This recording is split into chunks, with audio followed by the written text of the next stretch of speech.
welcome back to another video. So today I am showing you how to do a nice and easy, don't really know what to call it. I think the main reason is I wanted it to be a little bit Valentine's-y, just so I could enter it into the ambassador challenge for Tia's beauty page on Facebook, just because obviously even though we can't win as ambassadors because we're the ones setting the challenges, it's still nice to get involved and give other people a bit of inspiration for their entries as well. So I've basically had these little circles for so long. I don't actually know what number they are because if you've ever looked at the dots on Tia's website, they are like basically numbered instead of actual names. So I don't actually know which number they are because when I was doing this video voiceover, I did have a look ready to be able to tell you, and they are out of stock, so I'm not 100%, but they're in the Dotty About You selection.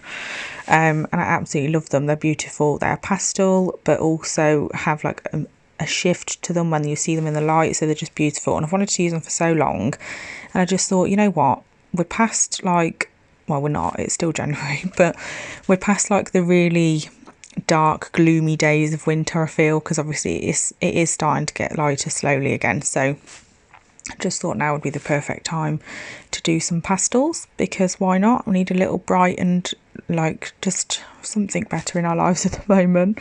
So I thought I'd basically do my whole set surrounding those circles because I've wanted to use them for so long. So and there I've just done basically just a full nail of the bluey colour. It's Igloo, which is the coloured powder, and then I think the glitter was Azure Crush, but obviously I did include that at the beginning anyway, so you could see everything that I'm going to be using in the video, but I'm pretty sure that's what it was. I am using the same bit of paper towel that I used for that Azure Crush here, which is why there is bits of glitter in my pink tutu. Sorry about that. But I didn't obviously mind because I knew that I was going to be covering it with glitter anyway, so it wasn't a problem. This glitter is absolutely beautiful. It's called Sweet Pea, although it did make me realise that I need to get a lighter pink glitter because this is actually the lightest one that I've got. Not actual glitters, like I've got lots and lots of loose glitters I could easily just use with my clear acrylic, but in terms of pre-mixed glitters from Tia's, I need to get a paler pink. But anyway, off topic. So I'm just doing the two really simple, easy ones first. They're both just going to be two full nails of glitter because I am going to be doing a little bit of hand painting on top of these at the end. I'm really sorry if you can hear like weird noises in the background. I don't know what is wrong with my throat today. I'm really sorry about those noises. It is a bird outside my house in the back garden. I don't know what it's shouting about, but yeah, it's been really noisy. So here we're just going in with, I think this is the marble nail. No, not marble, sorry, I didn't even do a marble nail here. I think this is the ombre nail, and it's going to be an ombre between the blue and the pink, and then I'm going to put some of those dots down the middle. So I wasn't really too bothered about the blend. I did mess about with it for a lot longer than I probably should have because, like I said, I didn't bother about it anyway. But you know what I'm like, I always have to take it too far and just mess about for too long. But anyway, I'm just going in with pink tutu here and just putting that in the cuticle area. Tia's Beauty acrylics are so easy to work with. They're absolutely lovely, beautiful consistency. They're so easy to get smooth like straight away. So it's very minimal filing at the end. These basically I just sort of like buffed them more than filed.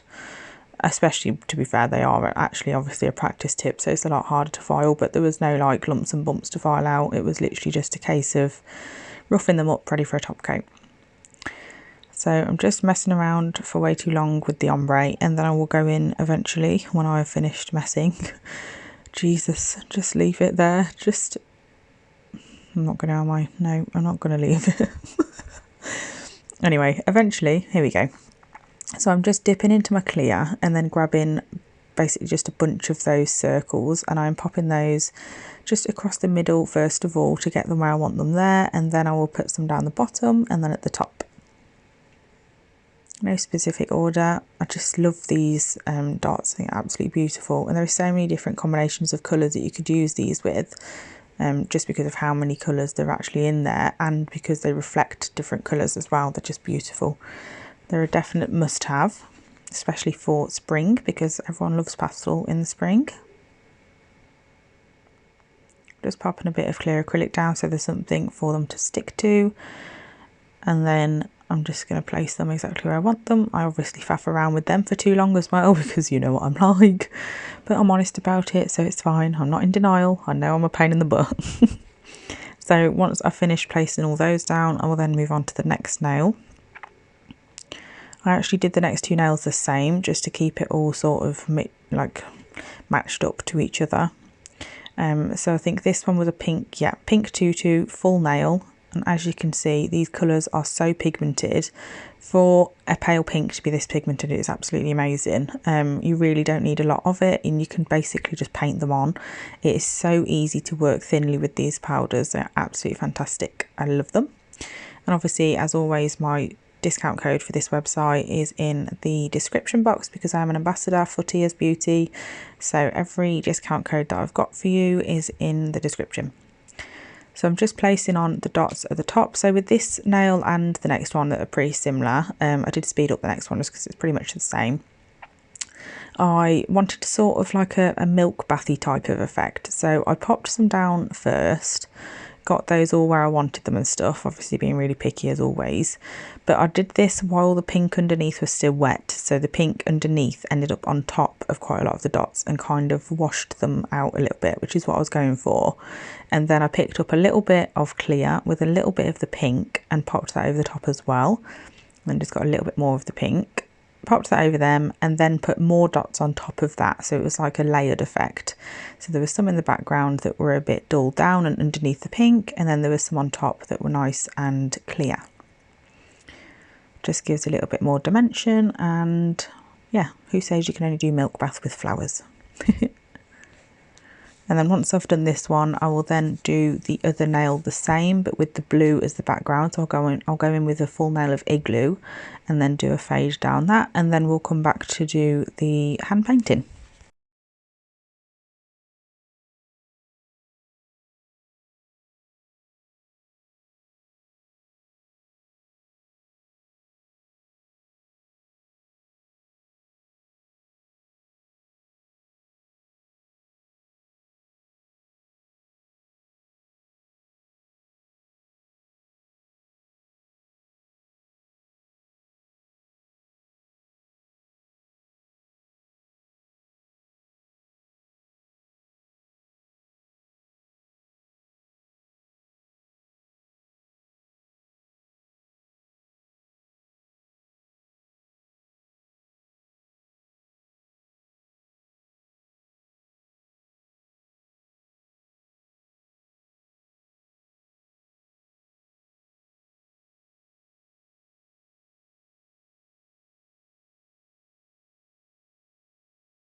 Okay, so this is the last nail that I've got to do with actual acrylic, and then this is what they look like. That's what they look like before I capped them.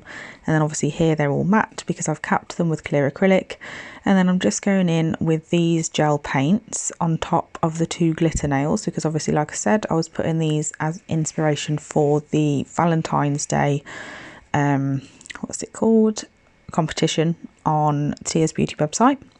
Facebook page, sorry. So I'm just going in now and mixing up a lighter pink. I did realise afterwards that I just put my pink brush into my white, but don't worry about it. I did get the little bit of pink that had transferred into the white pot out.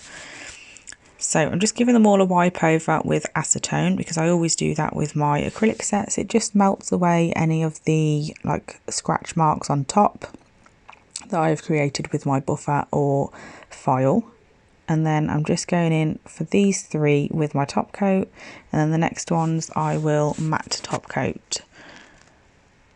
you don't need to matte top coat. The only reason I actually matte top coated the other two that I'm going to be painting on top of is because I was actually planning on keeping them matte. But I just can't cope with matte glitter. Like, it looks really effective, don't get me wrong, and I actually did quite like the look of it, but I was dying to see what they looked like sparkly. So I did matte top coat, but it's not a problem because I actually find it a lot easier to paint on top of a matte top coat anyway, so it wasn't an issue. Please ignore my red dyed paint, no wipe top coat brush. I'd just done some red nails before this and clearly the transfer was a bit excessive. So here I'm just going in with some small dots. I'm doing small ones on this nail and then I'll do some bigger ones on the other glitter nail. I'm using the pink on top of the green or blue, and then I'm using the bluey greeny mint colour on top of the pink nail. So I'm just going in here with some hearts. I'm just showing you how I'm doing these little ones. I do like this way of hearts up into a certain point of size of heart, and then when I get like past a certain point and they're really large, like my black and white and red Valentine's Day nail design, which I will probably forget to do, but I will probably try and put a suggestion at the top for you to watch that after this one, and then you can see the other way that I do hearts if they are very large. So I'm just going in here with the bigger hearts this time. So I'm just making those dots slightly bigger. They don't have to be perfect dots, obviously. You just got to imagine that it's only really like the top half that really matters, because that's the bit that's going to be at the top, but it's not much of a big deal because you can just go in with your detailer anyway. I'm using my Magpie Striper brush here. You all know how much I love this brush. It was in my must-haves video. I can't live without this brush. It makes everything so much easier, and it's probably not the most like suitable for this type of design. Other people would probably use something smaller or a bit more dense so you can basically fill in the heart a lot quicker, but I just find I have a lot more control over what I'm doing when I use this brush, so I use it for pretty much everything. So I've just sped this up a little bit because I'm doing the exact same thing on all of them, and then I will top coat them, and that is this set completed. I really hope you like it. Thank you so much for watching as always, and I'll be back really soon. Thank you, bye.